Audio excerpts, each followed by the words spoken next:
तो गाइस चलते हैं हम एक्सरसाइज 1.3 क्वेश्चन नंबर 3 के पार्ट नंबर सी पे। आज इस वीडियो में हम पार्ट सी और डी को कंप्लीट करेंगे।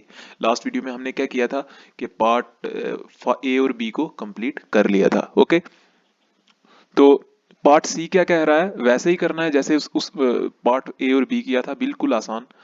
तो लिखा हुआ है 1291 592, इन दोनों को राउंड ऑफ करना है, राउंड ऑफ करके दोनों को मल्टीप्लाई कर लेना है। ओके, तो सबसे पहले क्या किया हुआ है, राउंड ऑफ 1291, पहले हमें 1291 को राउंड ऑफ करना है ना।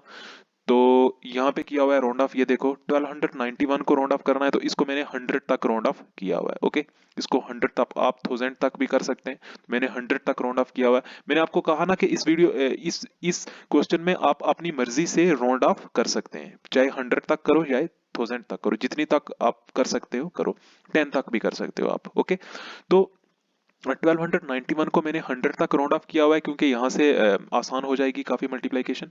तो क्या देखो, पहले प्लेसेस लिखी 1 10 100, तो 1 तो वैसे का वैसा ही नीचे आ गया। अगर 100 तक मैंने राउंड ऑफ किया है तो 1 जो है, ये देखो 1 जो है ये 1000 पोजीशन पे आता है, तो 1 को हमें छेड़ना ही नहीं है, 1 तो वैसे का वैसा नीचे आ गया।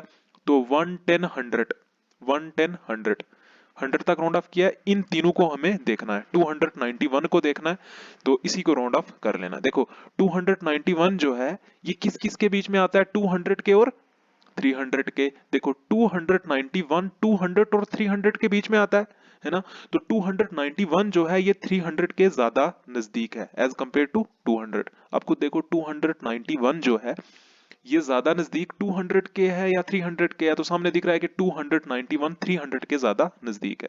तो क्या हो गया कि हमने क्या लिख दिया, 291 को 300, ये देखो 300 लिख दिया।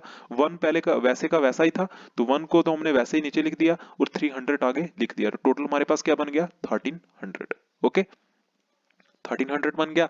तो देखो, तो ये हमारे पास राउंडिंग ऑफ किसकी हो गई, 1291 की। तो राउंड ऑफ करके 1291 को हमने 1300 लिख दिया। ओके, तो एक तो डन हो गया ये वाला।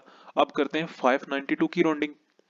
तो 592 को हम राउंड करेंगे, तो ये तो सामने दिख रहा है 100 तक का, 1 10, यहाँ पे 1 है, यहाँ पे 10 है, यहाँ पे 100 है, तो 100 तक किसकी राउंडिंग ऑफ होगी, तो इसको आसानी से हो जाएगी। देखो 592 जो है ये 500 और 600 के बीच आता है ना। 592 500 और 600 के बीच आता है ना। तो सामने दिख रहा है कि 592 जो है वो 600 के ज्यादा नजदीक है एज कंपेयर टू 500, है ना। देखो 592 600 से ज्यादा नजदीक है ना, ज्यादा नजदीक है, 500 से दूर है लेकिन 600 से ज्यादा नजदीक है। देखो 592 में अगर हम 8 प्लस करेंगे, 8 प्लस करेंगे तो हमारे पास कितना आ जाएगा, 600 आ जाएगा। कितना नजदीक है 600 के, तो इसलिए हम 592 को क्या लिख सकते हैं, 600 लिख सकते हैं, है ना। तो यही होगी राउंडिंग ऑफ, हमने 592 को क्या लिख दिया, 600 लिख दिया। ओके, तो ये भी हमारे पास हो गई राउंडिंग। देखो यहाँ पे लिखा होगा, देखो हमने क्या किया, राउंड ऑफ किया 592 को और क्या लिख दिया, 600 लिख दिया। ओके, तो उसके बाद क्या करना है, मल्टीप्लाई करना है। अब इसको भी राउंड ऑफ कर लिया, इसको भी राउंड ऑफ कर लिया, तो करना क्या, उसके बाद क्या करना है, मल्टीप्लाई करना है, सिंपल। देखो बीच में मल्टीप्लाई है, तो सिंपल क्या करना है, मल्टीप्लाई करना है। तो आपको ऐसे लिखना है, देयरफॉर द एस्टिमेटेड प्रोडक्ट क्या मल्टीप्लाई होगा, 1300 लिखा, ये 1300 लिखा, उसके बाद मल्टीप्लाई बाई 600 लिखा। ओके, तो 13 को अब इन दोनों को मल्टीप्लाई कर लेना है। ओके, तो यहाँ पे ऐसे किया मल्टीप्लाई, देखो 13 को 6 से मल्टीप्लाई किया, क्या आया 78, 13 6 द 78 होता है, आप मल्टीप्लाई करके खुद चेक कर लेना।